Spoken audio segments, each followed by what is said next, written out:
Rain has a sound that drowns memory. It was that kind of night. The streets shimmered like oil on glass, slick, empty, waiting to forget me. Streetlights blinked in and out like nervous witnesses. I was running barefoot. The ground tore at my feet, gravel cutting lines that would later look like handwriting. Behind me came voices, male, coarse, already drunk on the idea of catching something small. I didn't dare turn around. Fear has a direction, and mine was forward. My breath burned. The night pressed against my skin like wet hands. The city around me didn't care, 1,000 windows staring but never seeing. That's when I saw it. A black car, idling beneath a broken lamp, as if it had been waiting for the end of the world. The body gleamed like ink in the rain, its headlights off, engine humming. It didn't belong here, not in this forgotten block of half-lit motels and dying bars. Something in the way it waited, too calm, too deliberate, made my heart slow instead of race. The door clicked, a soft mechanical whisper, not an invitation, an opening. I didn't think, I moved. My hand gripped the cold metal handle. The door yielded without resistance. I slipped inside. The world outside vanished, swallowed by tinted glass. Leather, polished wood, air conditioning set to winter. The smell of silence, money, and something metallic underneath. Power. I shut the door. The driver didn't turn. Only his voice existed. Low, smooth, unhurried. Close the door. It's closed, I whispered. He didn't respond. Outside, the rain blurred everything human. Inside, everything was still. Too still. My reflection in the window looked older than I remembered. A face the rain couldn't wash clean. And for the first time that night, I wasn't sure if I had escaped anything at all.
The car moved without the sound of gears, gliding, predatory. We passed through neighborhoods where lights grew warmer, richer, until the filth of the city faded behind us. The hum of the tires was hypnotic, steady, calm, merciless. I sat rigid, every nerve listening. He didn't speak for a long time. The only motion was the reflection of streetlights sliding across his face, sharp jawline, smooth skin, a composure too quiet for kindness. "Where to?" he asked at last. I looked down at my trembling hands. "Anywhere," I said, "just not back there." He tilted his head slightly, studying me through the mirror. His eyes caught the faintest glow from the dashboard, dark, depthless. "Anywhere," he repeated. "That's not a direction. I don't have one." The car turned left, smooth as thought. "Who were they?" he asked. I didn't answer. My silence filled the space between us like fog. He smiled then, just the corner of his mouth lifting, the kind of smile that didn't reach the eyes. "People chase what they think they can break," he said. "The trick is to look unbreakable." I looked out the window. "And what do you chase?" He didn't answer, but I felt it, the shift in air, like a string pulled tight. That's when I noticed his hand, resting on the wheel, elegant, motionless, marked by a black serpent curling around his wrist, inked in precise strokes. I'd seen that symbol once before, printed on envelopes no one dared open, carved into the chest of a man found floating in the river, the mark of the Carano Syndicate. My throat went dry. I turned my gaze to the rain, pretended not to know. But the knowledge pulsed like a secret vein beneath the skin. I hadn't entered safety. I'd entered the mouth of a legend. The city began to dissolve behind us, skyscrapers becoming outlines, traffic turning into echoes. I didn't ask where we were going. He seemed to prefer silence, and silence suited me. Every now and then, the headlights of passing cars painted the interior in flashes, silver, shadow, like a heartbeat trying to remember itself. "You're bleeding," he said suddenly. I looked down. My palms were torn, streaks of crimson tracing my lifelines. I hadn't felt the pain until now. He reached for the glove box, pulled out a folded white handkerchief. Real linen. He handed it to me without looking. "Wrap it." I obeyed. The cloth drank the blood instantly, staining it with something beautiful and wrong. "Thank you," I murmured. He didn't answer, just drove on, eyes fixed ahead. The air inside the car was colder than before. I studied the mirror. His face was calm, but there was a weight behind it, the kind men wear when they've stopped needing permission. His watch caught the light. It wasn't a brand, it was a statement. We crossed a bridge. Below us, the river looked black enough to bury secrets. I spoke, finally. "Do you always pick up strays?" He almost smiled. "Only the ones that walk straight into the trap." My pulse jumped. "So this is a trap?" "No," he said softly, "a coincidence. But those are rarer." He took a turn off the main road. The city lights fell away. Trees replaced buildings. The world went quiet. And then I saw it through the mist. Gates rising from the earth, wrought iron shaped like thorns. A mansion beyond them, huge, half swallowed by shadow and rain.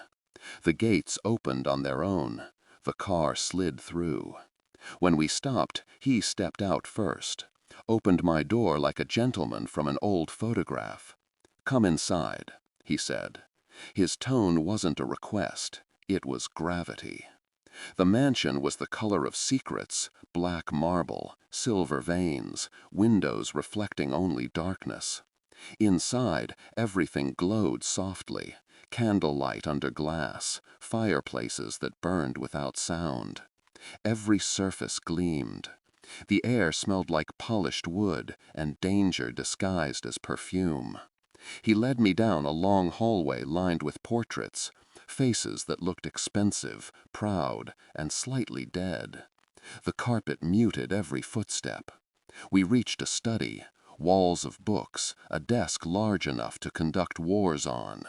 He gestured to the chair across from him. I sat. The leather was cold.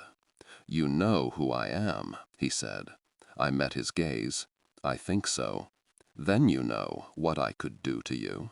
"Yes." "Yet you got into my car?" "I didn't have a choice."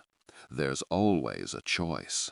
His voice stayed even, but the temperature in the room seemed to drop. "The wrong ones just cost more." He poured himself a drink. The glass was crystal, the liquid amber, dangerous. He didn't offer me any. "What's your name?" he asked. I hesitated. "Does it matter?" He smiled faintly. "Everything matters, especially names." He looked down at a folder on his desk, tapped it once, like punctuation.